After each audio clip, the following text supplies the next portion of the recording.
Bueno. ¿Nos quitamos ya la Fórmula 1 encima y empezamos o cómo hacemos? Yo llevo hoy jersey rojo porque hoy Ferrari presenta el coche, así que estoy aquí apoyando desde la distancia. Lo siento, McLaren, pero hoy voy de rojo.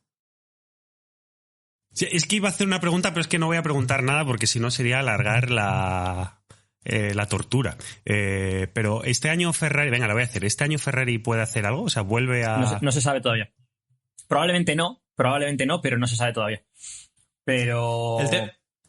El tema es que el año pasado el motor de Ferrari tuvo un pequeño hándicap con el tema del coronavirus. Y es que cuando suspendieron la carrera de... Tú normalmente sí, pilló el coronavirus el motor y se resfrió y entonces no se recuperó bien. No, pero normalmente tú cuando diseñas un motor de Fórmula 1 tienes casi un año de desarrollo para la siguiente temporada, lo presentas y lo vas probando y lo vas desarrollando durante la temporada, le vas haciendo pequeñas mejoras y no sé cuánto, guay. Pero Ferrari venía de una historia un poco rara del 2019 que iba más rápido que lo normal, tenía un flujo de gasolina un poco raro y no sé cuánto, entonces la FIA lo investigó. Y lo solucionaron por detrás de las bambalinas con un acuerdo que nadie sabe qué tiene ese acuerdo. Entonces Ferrari tuvo que diseñar un motor totalmente nuevo para el 2020 y el problema del coronavirus es que en Australia, cuando cancelaron la carrera, también la FIA dijo se congela absolutamente todos los desarrollos de motor para esta temporada. Entonces Ferrari se comió el motor que había diseñado para la pretemporada, que supongo que tenían planificado ir desarrollándolo durante 2020. Entonces se lo zamparon con papas. Así que supongo que este año será toda la evolución de ese motor más la evolución que tenía planificada para el 21. No sé si lo hemos hablado aquí, pero ¿hemos hablado de que las escuderías no ganan dinero con esto? O sea, que las empresas como tal no ganan.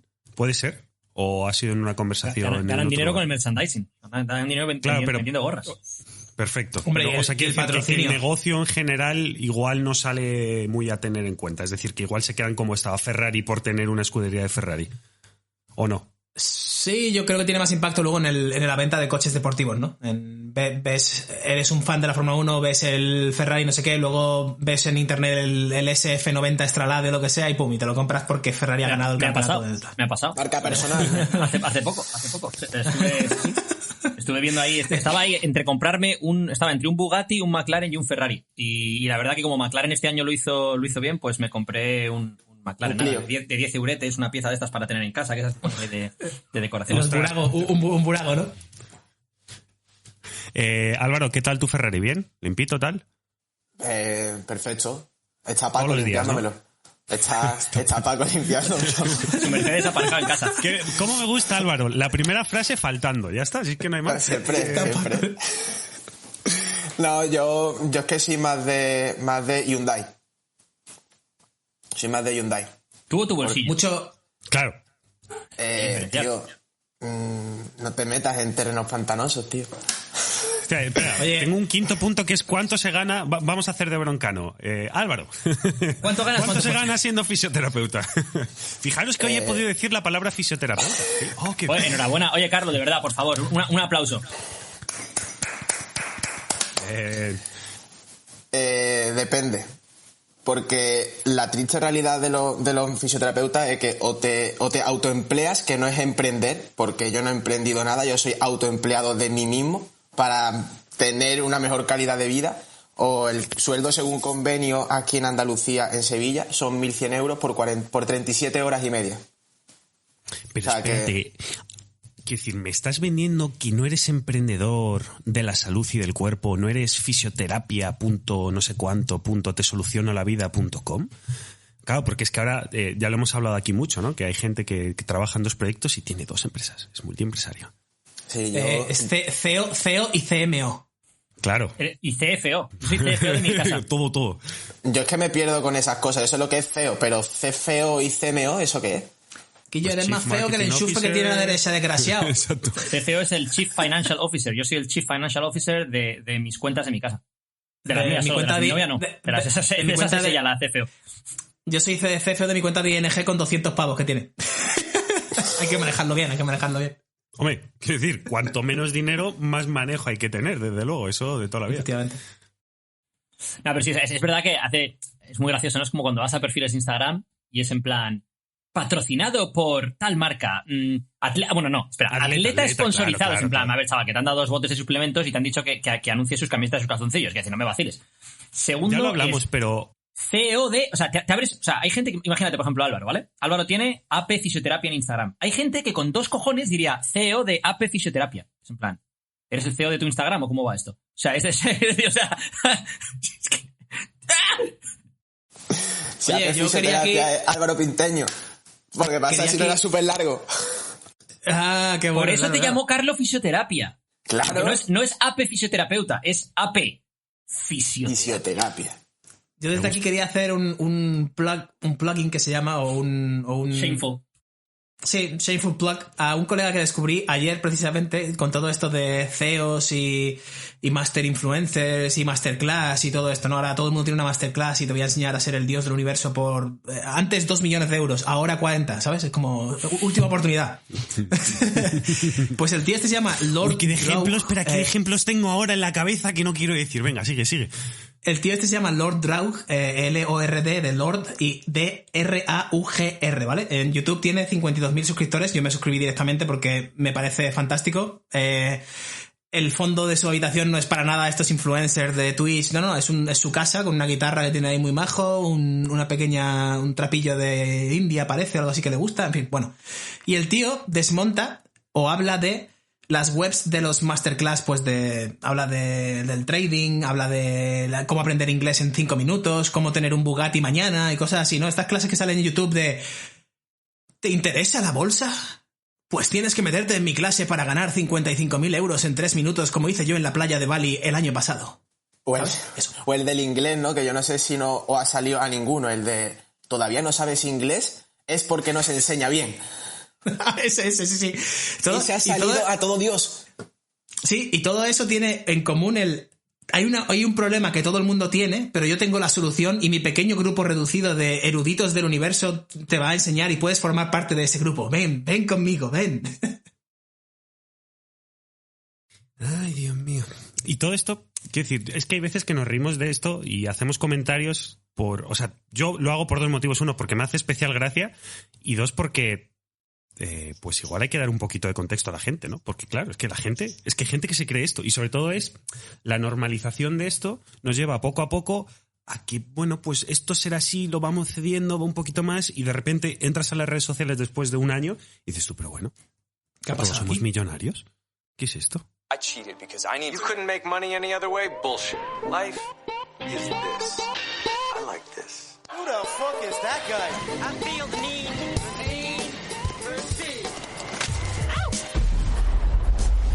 Buenos días, buenas tardes, buenas noches, como siempre, dependiendo desde cuándo, dónde, cómo y por qué nos escuches, y bienvenidos a este podcast número 69, el 69º, y sí, me lo tengo que apuntar porque soy así de listo. Y estamos otra vez aquí con Alberto Álvarez. ¿Qué tal? ¿Cómo estamos? Muy buenas. SR Ferrari hoy, aquí, un poco representing. Ahí estamos. Eduardo Barrecheguren, Edu. What up, dog? Literalmente hoy, what up, dog. Y Álvaro Pinteño, por segundo programa consecutivo. ¿Qué tal? ¿Cómo estás? Muy buenas, Carlos. Un placer estar otra vez aquí.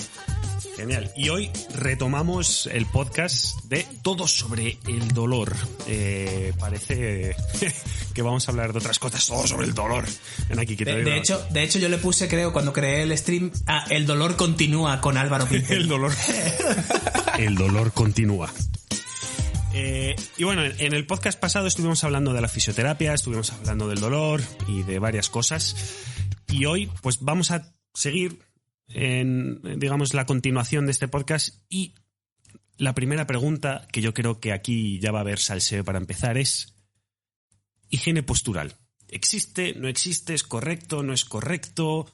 ¿Importa mucho cuál es tu postura? ¿No importa? Álvaro, cuéntanos, ¿cuál es tu opinión sobre esto?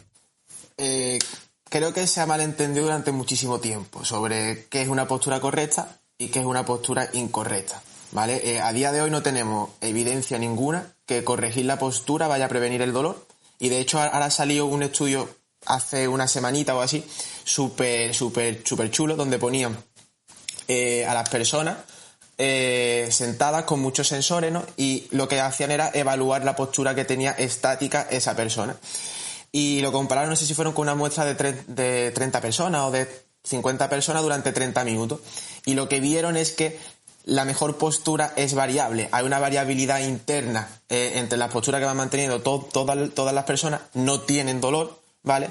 Y la mejor postura podríamos decir que es la que menos dura o la que te permite hacer el siguiente movimiento sin tener que pensar en cómo estoy sentado, cómo estoy manteniendo una determinada posición para hacer X cosa.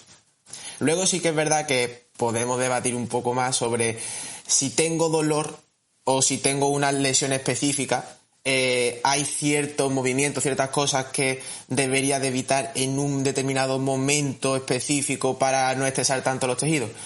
También depende, porque se ha visto que el ejercicio con dolor es beneficioso para ciertas variables cognitivas y demás, como puede ser el catastrofismo, la hipervigilancia, la kinesiofobia, etcétera. Claro, y todo esto, Alberto, viene un poco, yo creo, de la creencia en los últimos años, sobre todo a través de redes sociales, de hay algo que funciona y hay algo que es mágico y una cosa funciona y eso te va a solucionar la vida, ¿no? Claro, estoy un poco en el mismo barco de, oye, creo que con la idea de intentar ayudar a la población se nos va un poco la mano a la hora de existe un problema y yo tengo la solución. Cuando me encanta cómo habla Álvaro, por ejemplo, de a día de hoy no existe evidencia, depende, probablemente sí, probablemente no. O sea, nunca es un jamás la higiene postural funciona, o siempre la higiene postural funciona, o el foam rolling hace no sé qué, o el tal. Sin embargo, ves a tu fitfluencer de moda o alguien en YouTube o lo que sea. Es que hay gente que tiene... Pues es que el número de seguidores y todo el rollo, la credibilidad y tal... Hay gente que está en el New York Times, en el Men's Health, que tiene 3 millones de seguidores en YouTube y ve un vídeo y te dice que el foam roller, por ejemplo, que hacer rolling de este con el rulo de espuma o de lo que sea, literalmente te desbloquea las fibras. O sea, que te rompe un nudo y te las desbloquea y eso hace que tengas más flexibilidad. Y dices, pero vamos a ver, ¿a dónde estamos llegando? ¿No? ¿Dónde está la evidencia de esto? ¿Y qué por cambio? qué funciona el foam rolling? O sea, el famoso por dicho favor. de un clavo saca a otro clavo, el de un dolor quita otro dolor, funciona por el DNIC, que es el mecanismo difuso del dolor. Es decir, la pasada con esas púas que tiene el foam roller, bueno, o dependiendo, simplemente haciéndote la presión sobre la zona donde tú sientes esa rigidez o esa tensión, lo que interactúas con el sistema nervioso, ¿vale? Y te permite a ti sentir una sensación nueva donde tu cerebro se centra en esa atención y deja de centrarse en la percepción que tenía, que le estaba llegando antes. O sea, que el foam roller son las redes sociales del cuerpo. Sí. Eso es lo que me está diciendo, porque estabas centrado en el dolor y en lo que tenías ahí, que no te dejaba moverte para protegerte de una lesión o lo que sea, y de repente lo engañas con un foam roller de, ¡uy! ¡Ah, mira qué gustito da por aquí! Y suelta un poco el otro, ¿no? Lo que hace es interactuar con el sistema nervioso, pero no te descontractura nada, ni te desalinea nada. Edu, higiene, porque antes lo hemos estado comentando por encima y sé que tenías ciertos pensamientos sobre la higiene postural. Cuéntanos.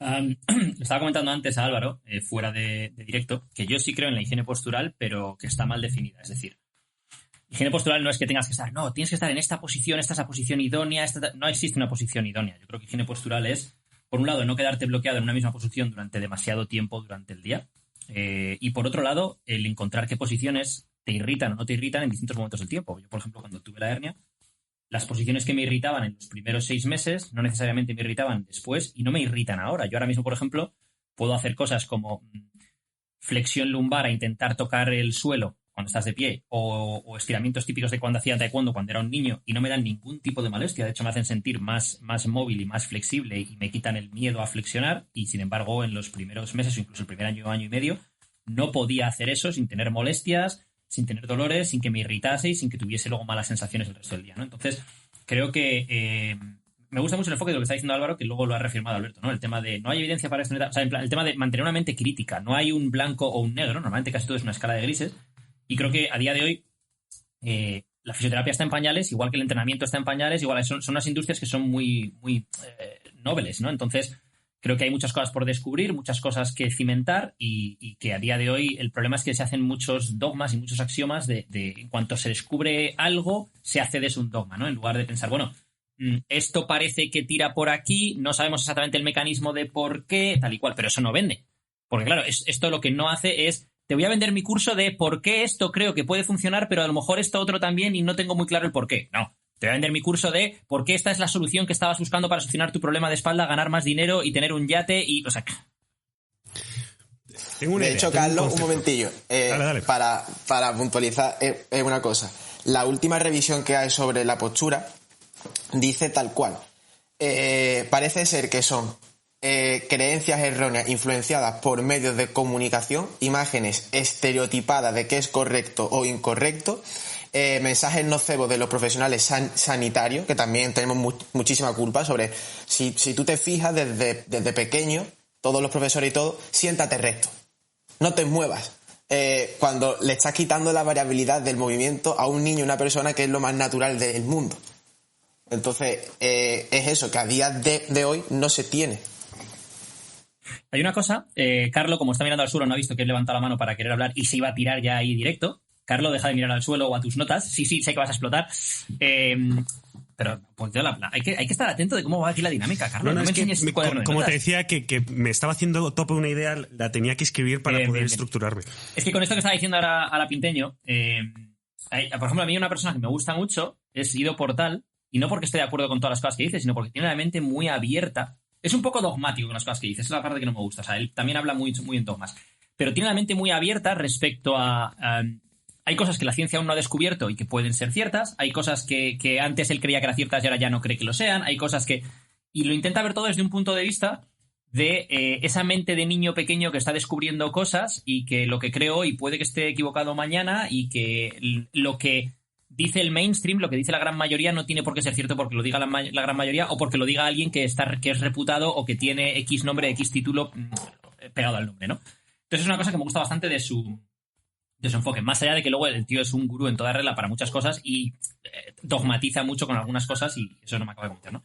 Pero creo que es importante mantener esa actitud, ¿no? Que es como que lo tiene Alberto, creo, ahí en la pared de Steve Jobs, el Stay Hungry, Stay Foolish, Stay Foolish, Stay Hungry, ¿no? Entonces hay que mantener un poco esa mentalidad de foolish, ¿no? Y estar dispuesto a admitir que estás equivocado y, sobre todo, el estar dispuesto a admitir que tal vez no tienes la verdad absoluta es lo que te abre la puerta de poder aprender. Si tú ya crees que ya sabes, la puerta del aprendizaje se cierra. Si tú crees que, oye, hay una línea, digamos, por ejemplo, pongamos, por hacer metáforas, ¿no? Un ejemplo.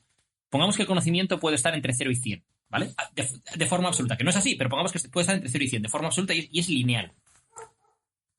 Mucha gente que está en el 10 cree que está en el 80. Y sin embargo, la gente que está en el 80 considera que está en el 15. Porque se le abren un montón más de preguntas, un montón más de ventanas, un montón más de dudas. Cuanto menos sabes, más crees que sabes sobre el tema. Y cuanto más multidisciplinar es ese conocimiento y lo ves desde otros puntos de vista y otras ópticas, más te das cuenta de que, oye, hay muchas preguntas que están sin resolver. Decías lo de Stay Hungry, Stay Foolish de Steve Jobs y fíjate es que no quiero usar palabras raras, aunque queden muy chulas y tal, pero bueno, ¿cómo se dice esto?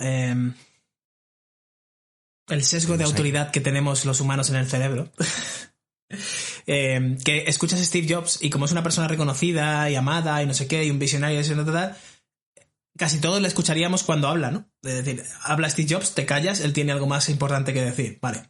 Pues Steve Jobs creía, y esto lo hablamos Álvaro Pintello y yo el otro día, que la salud de la alimentación era comer zanahorias y manzanas únicamente. Todo lo que no fuera zanahorias y manzanas era insano o era malo, ¿no? Entonces, si en ese momento te daba por escuchar a Steve Jobs porque era tu gurú, pues la has cagado, porque te estás cargando tu salud comiendo solamente manzanas y zanahorias.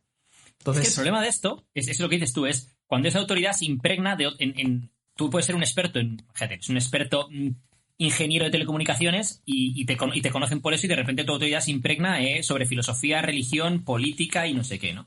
Pero luego, por otro lado, está la otra contrapartida, ¿no? La contrapartida de, por ejemplo, Pinteño y yo a veces nos metemos un poco en jaleos políticos en nuestros posts en Instagram y está la gente que te dice, limítate a hablar de entrenamiento o limítate a hablar de fisioterapia. No, hablaré de lo que me salga de las pelotas. Otra cosa es que tú decidas escucharme o no escucharme y otra cosa es que la atención que me prestes cuando hable de mi área concreta de conocimiento o la autoridad que me asignes en esa área sea distinta a la que me asignes cuando hable de otras cosas. Es decir, yo puedo hablar de fútbol y de Fórmula 1. Otra cosa es que no me consideres un experto en fútbol y en Fórmula 1 y tampoco me lo considero yo.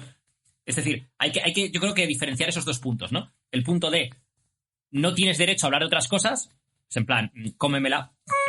O el punto de como sabes mucho de esto, debes de saber mucho de todo. No, tampoco es eso. Todo esto viene un poco porque yo vi el libro de Naval, que lo subió Alberto, y le envié yo una foto que yo tengo como mini nuggets de Naval en mis notas. Y le dije, muchas veces me lo pongo para leer y reflexionar sobre ciertas cosas, pero es cierto que cuando leí el apartado de salud de Naval, pues había cosas que digo, pues no estoy nada de acuerdo en su pensamiento, en cómo de eso, porque claro, y me dijo, es que es como si compara a Steve Jobs con la nutrición, cuando puede ser autoridad y muy bueno para muchísimas cosas, que no tenemos ni puta idea, pero para cosas muy concretas de la salud y eso quizás pues se le escape. Pero sí que es cierto que hay una frase que dice Naval que a mí me gusta muchísimo sobre el ejercicio, y lo empleo mucho con los pacientes, que dice que el mejor ejercicio es aquel que te gusta tanto y estás tan enamorado de él como que no tienes que pensar en qué hacer mañana y eso, sino que te sale solo a hacerlo, estás tan adherido a él que no te cuesta trabajo. Ese sería el mejor ejercicio para cada persona. Estoy de acuerdo, pero aquí hay un tema también. Es que ese amor se desarrolla. Es decir, sí, también hay que tener ojo a qué le desarrollas amor, a qué le desarrollas, por ejemplo. El otro día con Carlos, ¿no? Tengo un amigo, Yusef, un amigo kuwaití, que es coleccionista de relojes. Y el tío tiene un montón de relojes guays, muy caros, tal igual. Y me ha metido últimamente el bichito de los relojes. Total, que en las últimas 2 semanas... Y lo peor es que después Edu me lo está metiendo a mí, porque me manda fotos, me he comprado, mira qué reloj me ha comprado, no sé qué, y yo buscando como un gilipollas... Me he comprado 7 relojes en las últimas 2 semanas, ¿vale? Lo que pasa es que yo no me he ido al nivel de... No me he comprado relojes como los que se compra él, de ese precio y tal y cual. Pero bueno, o sea, me he comprado algún que otro... O sea, por ejemplo, el que me llega hoy cuesta 300 euros, el que llevo ahora mismo puesto cuesta 150, o sea, no son relojes caros, pero no son tampoco relojes baratos, ¿no? Entonces, ¿cuál es el problema de esto? A donde quiero ir con esto es...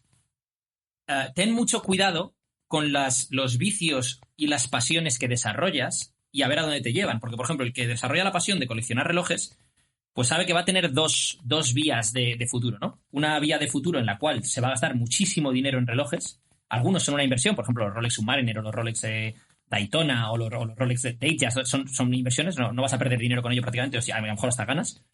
Otros son simplemente, pues te van a gustar, pero no van a revalorizarse y de hecho van a perder valor, ¿no?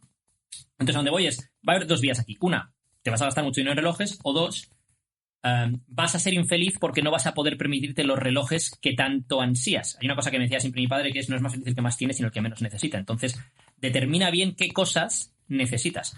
Yo, cuando mi amigo Yusef me enseña los relojes, yo tengo dos avenidas. Tengo la avenida de paso de él, que es lo que hice al principio, luego me voy y al final me acabo metiendo... Pero yo podía haber decidido ahí, no, sigo pasando de esto porque no me quiero meter en esto porque sé a dónde me lleva esto, que me lleva a gastar mucho dinero o a querer relojes que no me puedo permitir, ¿no?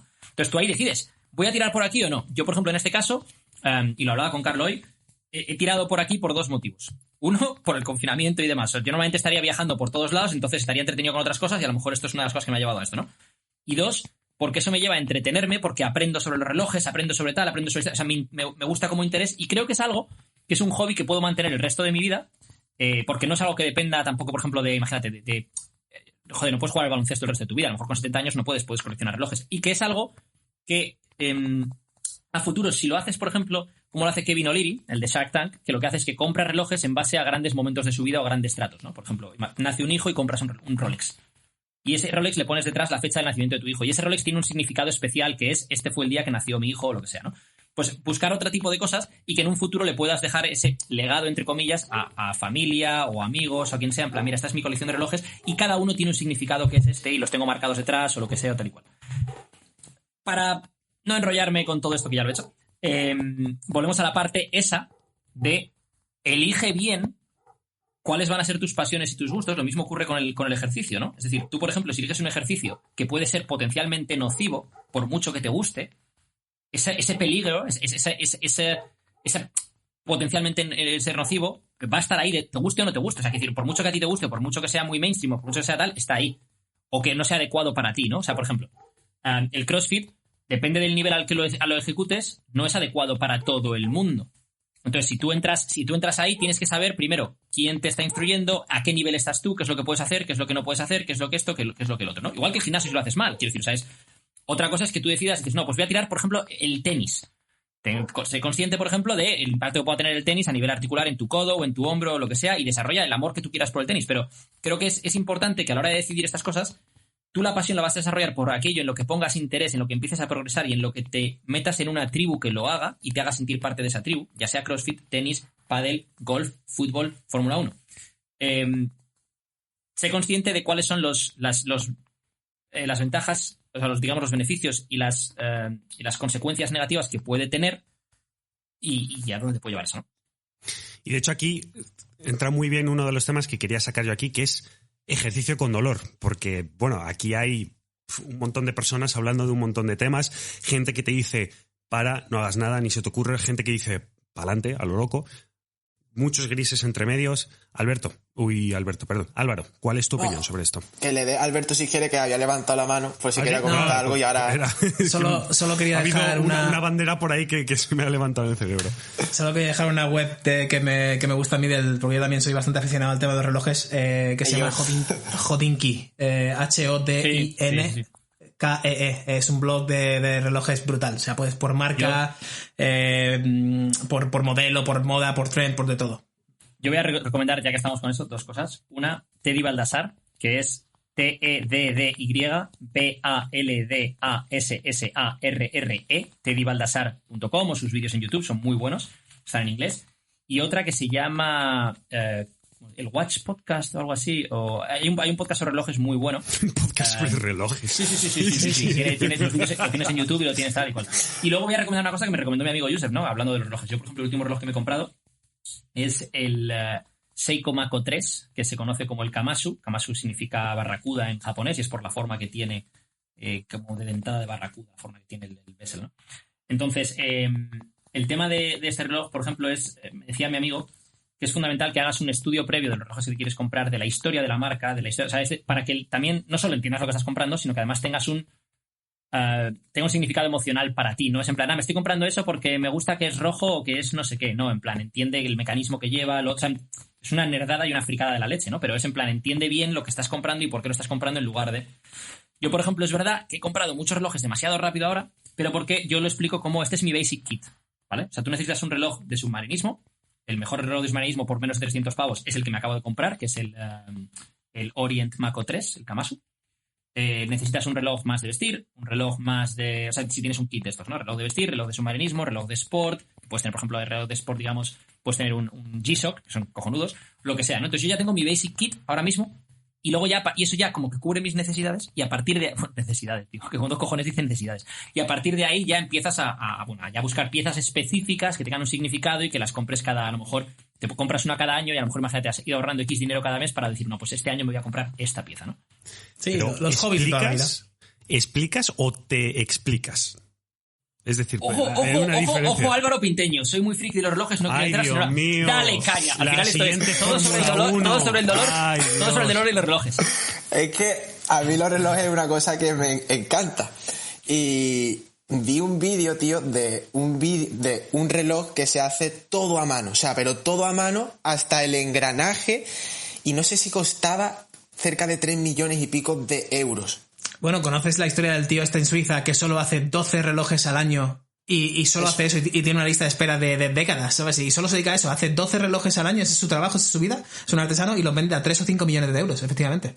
Pero es que te quedas mirándolo y es que te embobas porque ves como de una plancha de metal, lo dibuja y hace el engranaje a mano y eso o sea, a mí es que me parece una pasada, porque me parece un trabajazo de loco y eso lo tiene que valorar quien realmente le gustan los relojes y dice, quiero un reloj totalmente hecho de la nada a mano.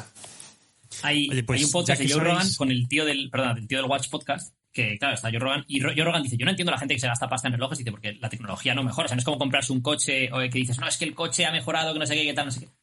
Y Joe Rogan empieza con, no me gastaría más de los 300 pavos que me gasto en mi G-Shock que tengo por otro reloj, acaba, es que acabe queriendo comprárselo, ¿no? Pero el otro le acaba enseñando el gran Seiko que tiene, que le cuesta $10,000, le explica todo el mecanismo, le explica la historia de Gran Seiko, le explica la vida, le explica el Snowflake en concreto, aunque el que él tiene no es un Snowflake, y Joe Rogan acaba en plan, como, no me metas más historias de estas que al final me voy a gastar dinero en relojes, cabrón.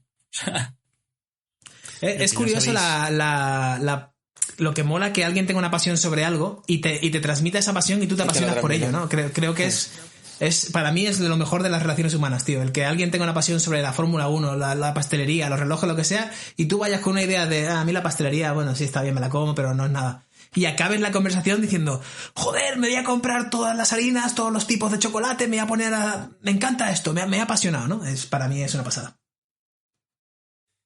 Bueno, seguimos de relojes, entonces. Venga, vamos. Es que dice Carlos por el chat, porque Carlos ha ido a entrar un par de veces y dice Carlos por el chat, oye, dejadme hablar ya, si veis que... Y le digo yo, bueno, pero si es sobre relojes. Que... Nada, Carlos, de... Dale. No, sí. iba a decir que ya que sabéis tanto de relojes, que pues hacemos un fondito y relojes hizos podcast. Mira lo que dice Álvaro, por favor, Carlos, ¿puedes leer lo que dice Álvaro en el chat? Es que eso es bastante clave, ¿eh? Bueno, que lo diga él, ya que lo ha escrito. Pero por favor, dilo con voz, o sea, como si tuvieras como un audiolibro o algo. Yo soy de los que me gustaría gastar dinero en un Rolex, y no por estatus, sino por el significado que le puedo otorgar y transmitir a mis hijos. Es que yo he leído así, me suena a cuenta de Instagram con leones, ¿sabes? Sí.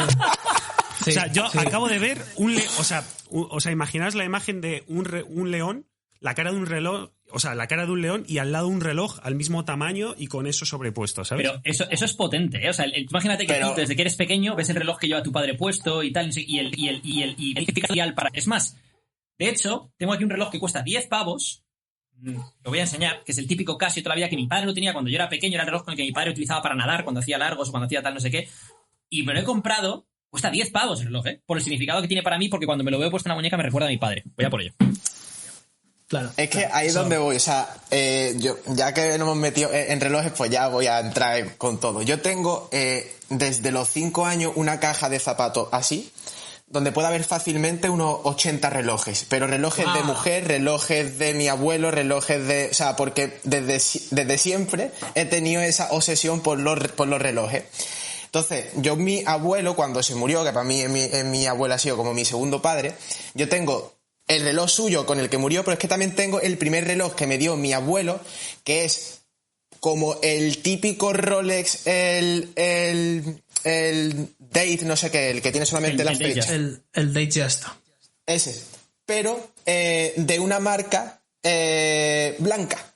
Entonces, ese reloj yo lo tengo y me lo pongo muchísimo, pero por el significado que tiene para mí de mi abuelo, se parece a ese Rolex, pero es que me pondría ante ese que un Rolex por el significado que tiene. Sin embargo, a mí, como me encantan tanto los relojes, yo valoro lo que es un Rolex, pero no solamente por la marca Rolex, sino por lo que representa para que le gustan los relojes y todo. Entonces, yo sí me gastaría 6.000 pavos en un Rolex, pero más sabiendo que se va a revalorizar en el largo tiempo y que mis hijos pueden heredar ese Rolex, o mi pareja, o quien sea, y que no le va a perder dinero, que si un día lo está pasando mal, puede empeñar el Rolex o puede venderlo y le puedo salvar, por así decirlo, como los papeles durante un periodo. Hay un dealer en internet, Bob's Watches, Bob, como de nombre, Bob's Watches, ¿vale? .com, que ahí puedes ver los precios venden relojes de segunda mano de distintos años, ¿no? Entonces tienes Rolex de los años 80, de los años 90, y puedes incluso ir viendo, la tendencia vas a ir viendo qué valor tiene ese reloj, por ejemplo, un Datejust del 97 respecto a un Datejust de ahora, y puedes más o menos ver una idea de, vale, cuánto se va a revalorizar en ese reloj.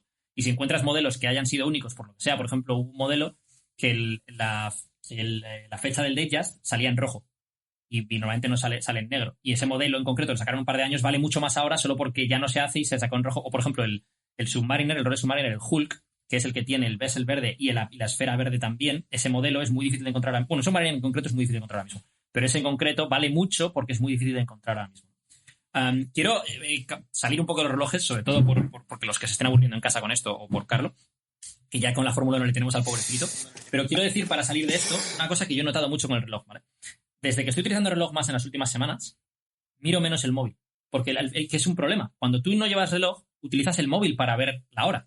Pero cuando entras en el móvil para ver la hora, ves notificaciones o no, lo que sea, y acabas en Instagram, o en Twitter, o en WhatsApp, o donde sea. Y a mí personalmente, el no utilizar, por ejemplo, imagínate, le estoy dedicando tiempo a leer un libro. Pero, joder, ¿qué hora es? Porque tengo que hacer mis cosas, tengo una llamada con Carlos luego, tengo que hacer no sé qué. Si lo miro en el móvil, voy a salir del libro para entrar en el móvil. Si lo miro en el reloj, claro, miro la hora y vuelvo al libro. Y parece una chorrada, pero a mí eso me está ayudando mucho a nivel de ya no solo de productividad, sino a nivel de no entrar en ese círculo vicioso de redes que te absorben tu tiempo y tu energía y tu atención, y poder dedicarle yo mi tiempo, energía y atención a las cosas a las que se la quiero dedicar en cada momento. Bueno, hablando del dolor... Te ha dolido todo esto, ¿verdad?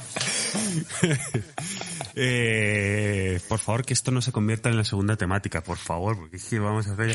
Bueno, ejercicio con dolor. Álvaro, ¿sí o no? Que no quiero... A ver, es que es menudo charco este también, Carlos. Yo aquí diferenciaría dolor más específico de una lesión más específica y más aguda, donde quizás tenemos que ser más específicos con los tiempos de curación, respetar un poco esa historia natural y eso, e ir introduciendo la carga en la medida de lo posible dependiendo del tejido, ya sea músculo, ligamento, tendón y eso. Y dolores más inespecíficos, como puede ser dolores más persistentes, más crónicos, donde no hay que ser tan específico y quizás el ejercicio que es molesto y que es doloroso es una manera de decirle a tu sistema de que no hay nada de malo porque no te estás haciendo daño. Es decir, yo una cosa le suelo decir mucho a los pacientes es, cuando vas a la playa y te quemas y después te das una ducha, tú te duchas y tu sensibilidad aumenta, pero no piensas que te estás haciendo más daño. Puedes sentir más molestia, pero no te estás haciendo más daño. Sin embargo, con el ejercicio y con el dolor pensamos un poco que dolor implica siempre daño y que cuando hago algo que me duele es porque me está haciendo más daño y se está agravando más. Y eso no es del todo así. Entonces, el ejercicio en personas con dolor puede funcionar por 500.000 cosas. De hecho, parece ser que en personas con dolor persistente funciona más por el violar las expectativas y las creencias que tiene la persona sobre que se puede hacer daño y ver que no se puede hacer. O sea, tú estás reeducando y reconceptualizando el significado del dolor a través del movimiento, pero también, como bien ha dicho Edu antes, el apoyo social influye muchísimo. Y el hecho de ver que tú puedes hacer más cosas a pesar de tener dolor, también influye mucho y mejora ese ejercicio. Luego ya, en problemas más específicos, por ejemplo, una rotura muscular y eso, quizá hay que respetar un poco más los niveles de dolor porque sí se corresponde más con ese daño en el tejido y eso, pero aún así se ha visto que es beneficioso hacer ejercicio con dolor y que no por ello hay que evitar, cuando se tiene alguna molestia, algún dolor y eso, el hacer el ejercicio. De hecho, este es uno de los problemas que nos encontramos en 12, ¿no? Cuando la gente nos dice, tengo tal molestia haciendo tal ejercicio, no sé qué, normalmente les pedimos, bueno, mándame un vídeo para ver cómo ejecutas, para ver lo primero de todo si es tu ejecución la que es un problema, si estás ejecutando con la técnica adecuada o no. Pero normalmente les decimos que sean conservadores, en plan, si algo te duele, deja de hacerlo, ve al fisio, lo que sea. Y esto es no por nada, sino porque el problema es que no tienes... este tipo de cosas debes de tener conocimientos para poder autogestionarte o tener un profesional que esté contigo y te ayude a autogestionarte, ¿no? Entonces, si tú no sabes... Hay gente que no sabe diferenciar entre dolor bueno y dolor malo, es decir, dolor, por ejemplo, muscular o dolor articular. Hay gente que a lo mejor no ha hecho mucho deporte a lo largo de su vida y no está acostumbrada a esa sensación de dolor, de fatiga, de esto, de lo que sea. En cuanto se fatiga o algo le duele, enseguida ya saltan todas las alarmas. Y esto es algo que, bueno, que es complicado y que, como bien dice Álvaro, no quiere decir que tengas que parar. El tema es, creo que gran parte de la labor del profesional de la salud, imagínate, yo tengo un cliente que me dice que le duele el hombro y es un cliente online con el que yo no puedo entrenar, no le puedo corregir, no sé lo que sea, le puedo ver un vídeo y corregírselo, pero ya está. Y a lo mejor le digo, deja hacer ese ejercicio y ve al fisio a que te vea, ¿no? Para ver si realmente tienes algo o no tienes algo, si puedes hacer ese ejercicio o no, que es que yo no lo puedo decir desde aquí, ¿no? Y yo creo que en la labor del fisio está esa parte tanto de ver si realmente tiene algo o no tiene algo, y en el caso de que no sea algo que vaya a empeorar con ese ejercicio, de quitarle ese miedo, ¿no? De lo que decía Álvaro. Tu trabajo ahí a lo mejor no es sobreproteger, sino quitarle ese miedo, porque en concreto lo que estás haciendo no va a empeorar lo que tienes y es una respuesta normal. Yo creo que otra tarea que tenemos ya no como profesionales, sino incluso como padres, si es que lo llegamos a ser, es... Tú ya lo eres y no lo sabes, bueno, ya, es triste pero cierto. De inculcar valores deportivos y que hagan deporte a nuestros hijos, porque yo sí lo he notado. Yo, por ejemplo, bueno, también, claro, el deporte que hacía yo de pequeño, que Edu también lo hacía, que es taekwondo, claro, implica dolor, no todos los días, pero bueno, algo te va a... O sea, una hostia te va a llover. Y los estiramientos, o sea... Y los estiramientos, y para todo aquel que haga taekwondo, un codo bien puesto, flipas. Pegar con el empeine en el codo de alguien, eso no se lo recomiendo. Claro, es horrible. Eso es lo peor. O sea, le puedes dar un puñetazo a alguien en la cara en taekwondo, vale, está feo, pero le pones un codo, o sea, malísimo. Entonces, yo, por ejemplo, en mi círculo de amigos puedo distinguir perfectamente a aquellos que han hecho deporte y a aquellos que no han hecho deporte en su capacidad de... dolor, en me he lesionado, en estoy enfermo incluso, muchas veces, y eso cuadra entre las personas que nunca han hecho deporte porque, claro, no tienen esa sensación de dolor y de algo va mal, es normal que vaya mal, la vida suele ir mal casi siempre para todos, ¿no? Yo aquí voy a sacar un poquito de mi ego a relucir porque yo soy subcampeón del mundo de karate, de Wado Ryu. O sea, yo he hecho karate desde muy pequeño. Y hay un estudio súper chulo que me gusta mostrarlo mucho, que es se ha visto que los niños que practican deporte de contacto desarrollan mejores habilidades de autogestión y de afrontamiento y menos probabilidad de tener dolor persistente en el futuro, precisamente por eso que comenta. Porque como ven el impacto, el dolor, todo eso como un juego, aprenden a desarrollar esas habilidades para saber gestionarlo muchísimo mejor. Entonces, el dolor se aprende en la familia, pero más que aprenderse, se aprende a cómo se experimenta y cómo se gestiona. Porque padres sobreprotectores pueden predisponer, y que ven con muchísimo distrés, el dolor de sus hijos y son muy protectores con los hijos y eso, y le quitan esas habilidades. Se ha visto que en el futuro puede contribuir a la persistencia del dolor. De hecho, sobre este tema, yo, por ejemplo, en mi casa, mi padre es muy deportista. Mi padre fue campeón de España de balonmano y a la vez de baloncesto. El campeón de España de balonmano a la vez que fue campeón de Aragón de baloncesto cuando era, no sé si juvenil o cadete. Luego, aparte, un tío que ha hecho deporte toda su vida. O sea, hace 2 años estuve con él entrenándolo un poco en Madrid y era capaz de hacerse 20 dominadas con 68 años, 67 años. Operaciones especiales en el ejército. O sea, es un tío...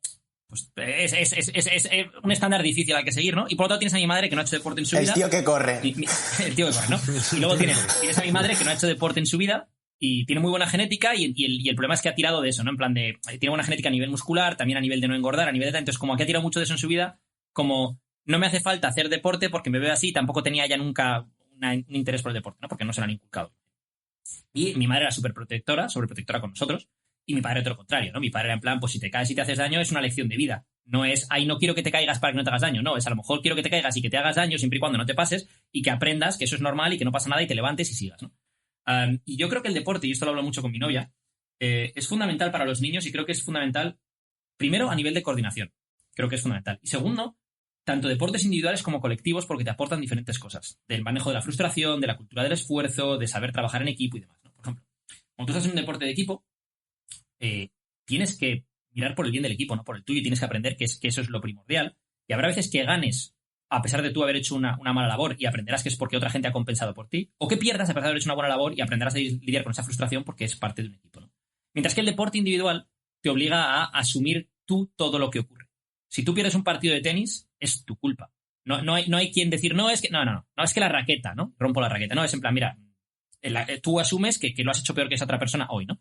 Y creo que es fundamental, sobre todo en los años formativos, y por años formativos estoy pensando sobre todo en el paso de la niñez a la adolescencia, que es cuando pasas de ser pues una niña a una mujer o de un niño a un hombre, el aprender a lidiar con esa frustración y con esa cultura del esfuerzo que también te va a hacer luego en la vida a todos los niveles.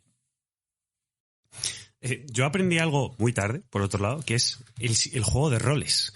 Yo había hecho toda mi vida deportes individuales en los que tenía determinado nivel, pero al final el deporte individual eres tú y tú mismo y lo que seas capaz, ¿no? Y con 20 algo, yo que siempre he sido un friki de baloncesto, me puse a jugar en un equipo de baloncesto, ¿no? Y me di cuenta que, claro, que existían los roles, que tú desde fuera, y como yo entonces era profesional periodista, lo sabes, ¿no? Y hablas de ello y dices, sí, el rol de no sé qué, no sé cuánto.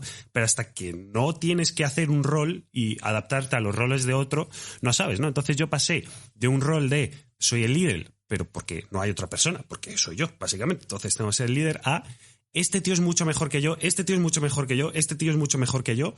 Mi trabajo aquí es facilitarle el trabajo, ¿no? A ellos, básicamente. Es que ellos sean buenos y que yo sea todo lo malo que pueda parecer, pero que ellos la metan y acabamos ganando, ¿no? Que ellos la metan y acabamos ganando. Sí, señor. Nunca... Claro, sí, ya está. Voy a tuitear eso. Eso es de Wingman, de alero. Jugamos de alero, ¿verdad? Eso es de Wingman, tío. Sí, yo era el raro que era escolta, era el base que iba poniendo bloqueos como un loco. O sea, tú hacías un poco como cuando yo jugaba al baloncesto, que yo al baloncesto, yo mi objetivo, yo cuando jugaba había gente en mi equipo que era mucho mejor que yo, ¿no? Entonces, yo, por ejemplo, bueno, a mí me pasaba una cosa que era, yo en los entrenamientos jugaba muy bien y cuando hacíamos partidillos y pachangas de entrenamientos metía muchos puntos y se me bloqueaba la muñeca, me daba miedo lo que sea en los partidos y como que no acababa de, ¿no? Entonces yo en los partidos tenía asumido que mi trabajo era el de defender lo mejor que pudiese y asegurarme de que el tío al que yo defienda, me da igual si es el mejor o el peor del otro equipo, ese tío no va a meter más puntos que yo. Y si yo meto 2, tú o ninguno o 2. Si yo meto 6... te voy a defender todo lo mejor que pueda, pero que no pases... O sea, mi trabajo es, yo lo veía en plan, mi trabajo es que yo no sea una carga para el resto del equipo y cuando a mí me pasen la bola, o sea, yo encargarme de las jugadas que haya que hacer, un bloqueo, una continuación, una pantalla, vale, hacer lo que tenga que hacer, pero sobre todo, que yo en defensa cubra por lo que no sea capaz de hacer en ataque y que la persona a la que yo defienda, ese tío lo va a pasar mal, pero mal, todo el partido, porque no le voy a dejar respirar.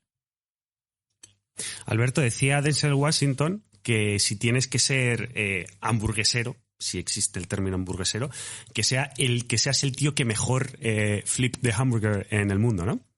Al final, yo eso lo hacía en el McDonald's, tío, yo me lo pasaba pipa, yo cantaba en la cocina, yo me volvía loco ahí, tío, era como mi momento del día. Si voy a estar aquí, tengo que estar aquí igualmente, pues tío, la vida es bella, ¿no? El enfoque de I have to be here, let's do it. Y cantaba, me acuerdo, ¿cómo era? Bueno, no me voy a acordar de la canción, pero era una pasada.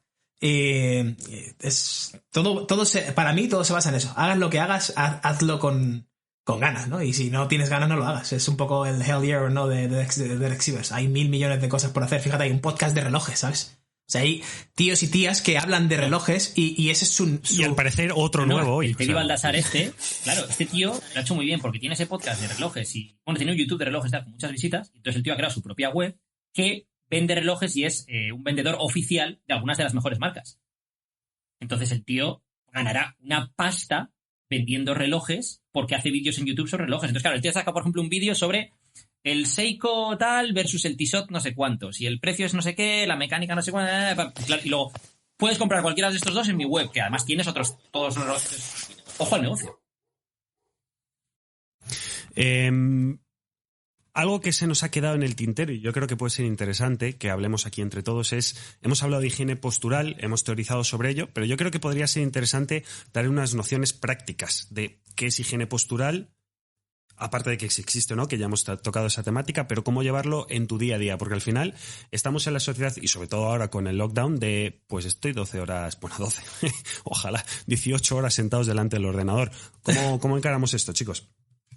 Yo lo que suelo recomendar a los pacientes son snacks de movimiento, ejercicios de corta duración, de muy poca intensidad, pero que ir metiendo movimientos repetitivos en el día a día, ya sea o con ponerte varias gomas elásticas si trabajas en tu casa en determinados puntos y cada vez que pasa por ese punto te tienes que hacer pues 10 remos con una goma o te haces 20 sentadillas.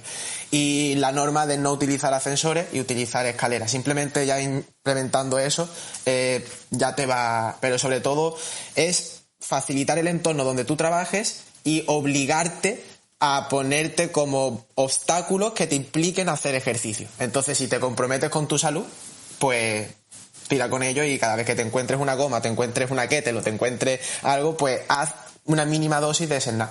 Y subestimamos mucho el impacto que puede llegar a tener eso, porque es lo que me decías también una vez en una conversación, Álvaro, da igual, no vas a tener dolor, no vas a tener ningún problema porque entrenas en un montón de planos distintos. ¿Por qué lo hago? No porque tengan más decisión y más disciplina y más genética que nadie, no, es porque me pongo un gatillo de cuando voy al baño me hago 10 sentadillas, cuando paso por debajo de la barra de dominadas me hago 10 dominadas, cuando no sé qué, o sea, eso se parte el culo porque se está imaginando yendo a cagar básicamente haciendo sentadillas, ¿sabes?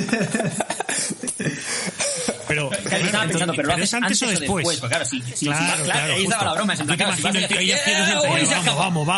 Vamos. A ver, no siempre que vamos al baño vamos a la number 2. Vamos también a hacer otras cosas normales, ¿no? Más livianas. Normales, ¿qué pasa? ¿No es normal ir a defecar? O sea, estás ahora mismo, ¿cómo se dice? Discriminando a los defecadores. O sea, si una persona defeca 3 veces al día es peor que una persona que defeca una vez al día. No, por favor, es que hay que defender a este colectivo. O peor tú, que estás blanqueando a los cagadores. O sea, claro, tenemos las dos opciones. Claro. Y si ahora yo quiero ser fluido y que resulta que parece que quiero cagar, pero resulta que no y que quiero mear, ¿qué? Yo te digo una cosa, y esto es una ley que es inmutable. Puedes mear sin cagar, pero ¿puedes cagar sin mear? ¿Qué pasa? No se puede. Bueno, nos hemos metido en una conversación un poco... Perdón por la comentario. ¿Podemos estar 20 minutos sin orinar? Sí, sin micción. ¿No hay micción? Por favor, a todos los que estéis escuchando esto, dejarnos vuestros comentarios. ¿Podéis defecar? No, lo que quería decir es que... Y demasiado, de hecho. Que simplemente si te lo haces como un... O sea... Tenemos snacks de comida, ¿no? Tengo hambre, me tomo algo. ¿Por qué no tenemos, como dice Álvaro, snacks de movimiento? Joder, es que es muy sencillo, es de lógica, es one to one. mueve el puto culo, porque si no lo mueves, el cuerpo se adapta a no moverte, con lo cual pierdes masa muscular, pierdes adaptaciones y te conviertes en una ameba total.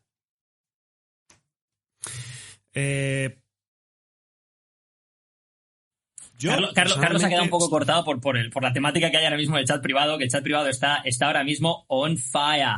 Está on fire. Sí. Yo, chicos, después de. Irías chapando, ya lo sabemos que irías chapando, pero porque llevamos 54 Exacto. minutos o los que sean, porque no sé. Ahí estamos. Digo 54, pero a lo mejor es menos, porque lo que no sabéis ustedes es que porque hay que cortar la parte en la que mis perros se estaban volviendo locos, ¿no? Pero yo antes de acabar con esto, iría a una pregunta que creo que es interesante hacerle a Álvaro, que es respecto a la perspectiva de género.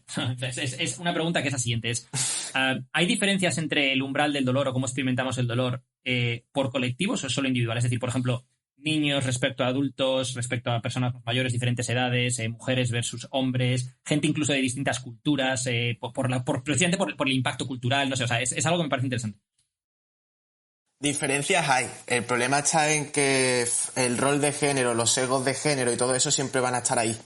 Hay un estudio que se suele utilizar, ¿no?, para explicar esto, pero tenemos que tener en cuenta que se está hablando de dolor experimental, que estoy experimentando, te estoy induciendo dolor para ver cuánto toleras, que no es una lesión y esa misma lesión vemos cómo se comporta en hombres o en mujeres. ¿Cuánto pagan en esos estudios por ir a que te hagan daño?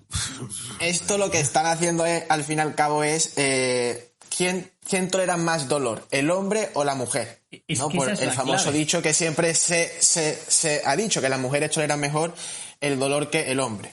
Parece ser, y lo vuelvo porque esto lo recalco porque esto es un charco gordo, que la mujer tolera el dolor de una manera más estable. Sin embargo, el hombre depende mucho del contexto. ¿Y qué es lo que vieron? Que si imaginamos que ponemos a Edu y le ponemos para ver cuánto dolor soporta. ¿Estás asumiendo mi género de base? Sí, lo estoy asumiendo, que eres hombre. Si la prueba se la hago yo, aunque tú me veas como un hombre blanco heterosexual, yo me siento como una mujer negra fluida y yo en mi cabeza me siento como si me llamase la Toya, pero sigue. La Toya. Vale. La Toya. La cosa está en que cuando a un hombre se le hace la prueba, otro hombre tolera mucho menos dolor que si se la hace una mujer, ¿vale? Pero es que si se la hace su propia mujer, tolera menos dolor. Claro. No, pero esto es como... Me tengo que hacer el macho. Claro, esto es como cuando vemos un estudio de... No, pues en un sample size, en un ejemplo de tamaño de 400.000 personas, se observa que durante 30 años los que comen Maltesers se engordan más. Y dices, vale, a ver, vamos a ver un poco los datos de ese estudio. ¿Cómo recopilado la información? No, le mandamos un cuestionario y son amas de casa que están todo el día tal, y realmente resulta que el cuestionario lo rellena el marido que está sentado mientras la mujer termina de preparar la cena y le deja la bolsa de los Maltesers abierta. Y dices, ¿qué datos? O sea, ¿cómo nos podemos fiar de esos datos? Hay 13.000 millones de sesgos ahí, de cosas que van a hacer que los datos sean nulos. Ya ahí sobre todo está, Edu, es que todo dolor es real, independientemente del género. Y es una putada porque a las mujeres parece ser que se le toman mucho menos en serio. Esto también está súper recogido en todos los estudios, eso, que una mujer con la misma intensidad de dolor es menos creíble que un hombre con la misma intensidad de dolor. Y a la mujer se le tiende a dar analgésico como última opción y eso porque como lo va a tolerar mejor o cuando ya como que está loca, y eso es mentira. O sea, cuando una persona va y te dice que tiene dolor, se le tiene que creer y no se lo está inventando. Es que además el tema del dolor yo creo que es muy subjetivo, ¿no? Porque una cosa es el dolor que toleres, otra cosa es cómo tú lo veas en tu cabeza, otra cosa es cuánto dolor realmente estés sintiendo. Por eso decía también lo del tema cultural, ¿no? Porque mi abuelo, por ejemplo, perdió ambas piernas en la guerra, ¿no?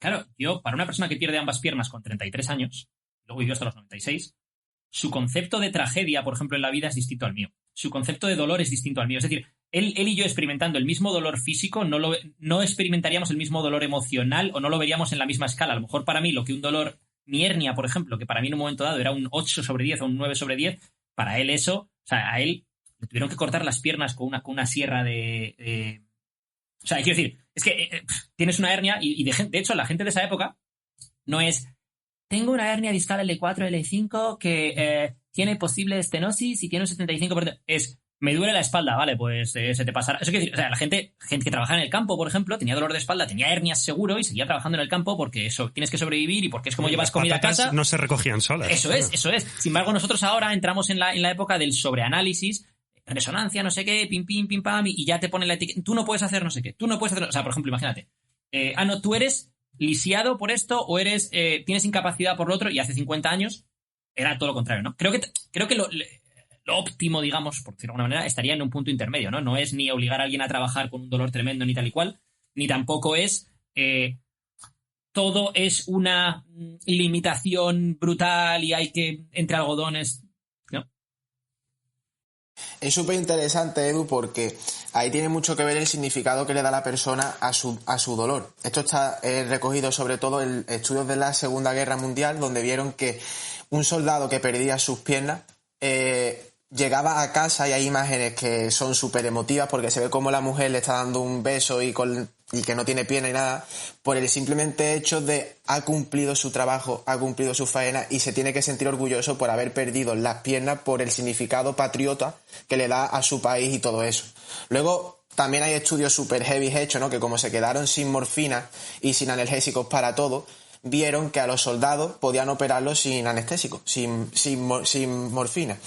Aquí lo realmente interesante está en que sí, todo esto se sabe por las analgesias por estrés y todo eso, pero no se ha estudiado también y no se hace mucho hincapié en cómo afecta después de ese éxtasis de chute de serotonina, de endocannabinoides y eso, el impacto que tiene a un soldado haber perdido sus piernas, sobre su masculinidad, sobre el hecho de hacer cosas, porque nos quedamos mucho con sí, los hombres, mira el significado y eso, pero espérate, que es que cómo afecta esto en el largo plazo en tu vida, porque hay muchísimas... Llevándonos esto a este tema, me parece muy interesante Flex Wheeler, uno de los mejores culturistas de los tiempos, uno de los uncrowned Mr. Olympia, que no llegó a ganar un Mr. Olympia, pero tenía un físico espectacular para el que esté metido en el mundo del culturismo. Flex Wheeler, increíble. Perdió una pierna hace un par de años o 3, creo que fue, y ha pasado de ser un tío con un físico espectacular, un tío, obviamente a nivel incluso de fuerza, pues una persona que ha entrenado culturismo desde que es muy joven y tiene unos niveles de fuerza y tal, y de repente a tener que volver a aprender a andar, a no poder bajar las escaleras de su casa él solo. Y él decía que ha pasado por depresión y por pensar en suicidarse y demás porque se sentía medio hombre. O sea, esa es la descripción que dijo él. O sea, no me siento un hombre entero, me siento medio hombre. Y a mí, claro, lo curioso de todo esto es cuando ves cosas de esas, como lo de mi abuelo, ¿no? Con las piernas. Y probablemente seas mucho más hombre después de que te haya pasado de lo que eras antes, en el sentido de la fortaleza mental que tienes y lo que deberíamos de definir como lo que es ser un hombre o ser una mujer o ser un ser humano adulto, fuerte, responsable.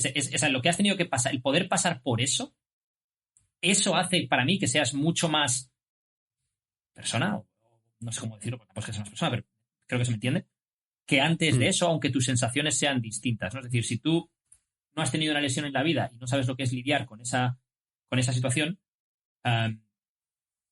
no sabes cómo lidiarías con ello. Una persona que ya ha pasado por ello y sobre todo el dolor emocional que eso implica y el saber lidiar con ello, para mí tiene un respeto que tienes más respeto por mí ahora de lo que tenías cuando tenías el mega físico increíble que sacabas al ver. Chicos, Cocito, un placer tenerte con nosotros, Álvaro Pinteño. Nos vemos pronto. Vosotros. Álvaro, Alberto Álvarez, que te cambio el nombre. Muchas As y muchas L's por ahí. Muchas gracias, chicos. Nos vemos en la próxima. Eduardo Arrecheguren, Edu. Un placer, como siempre, tener a Álvaro. Y nada, tío, cuando hagamos el podcast sobre relojes, ya sabes. Contad conmigo. Sección específica. Avasallale a Carlos. Sí, yo ahí digo buenos días, buenas tardes, buenas noches y ya os dejo. Espérate que esa no sea la forma de meter a Carlos en los relojes, porque tiene que hacer un research, tiene que aprender y entonces se va metiendo en la historia. La verdad es que hace poco me compré un reloj digital, pero no vamos a entrar en eso. Chicos, nos vemos. Hasta la próxima. Chao, chao. Hasta luego. Chao. Hasta luego.